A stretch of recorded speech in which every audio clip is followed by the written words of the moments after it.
Albishirinku al'umma, nesa ta zo kusa. Alhaji Magaji Show Nigerian Limited Welding ya zo muku da sababbin kofofi na zamani kamar haka. Akwai glass gate, akwai sliding gate, akwai samfuran gate kala-kala kamar yadda kuke gani. Akwai kofa mai inci 1.5, akwai kofa mai dizayin bugun inji.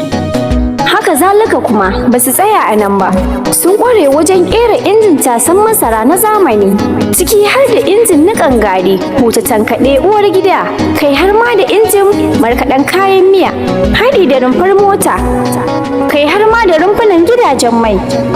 Daɗin daɗawa kuma akwai kofa mai dizayin bugun inji 1.25 da mai frame inci 6, akwai kofa mai 1.25 inci 7.5, akwai kofa mai 1.25 mai frame inci 9, akwai sliding window, akwai window 2x2, akwai window 3x3, akwai window 3x4, akwai kuma opening gate, akwai window christmas. Muna da window louvers, suna kuma da ingantattun kayan aiki game da ƙwararrun ma'aikata masu sarrafa su, kamar su bending machine, ma'ana injin sarrafa ƙarfe, gami da rolling machine.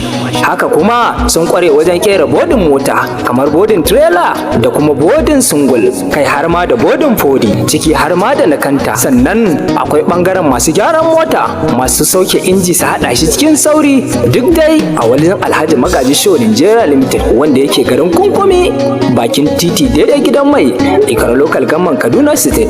Domin neman ƙarin bayani a tuntuɓi wannan lambobi kamar haka: 08080054333 ko kuma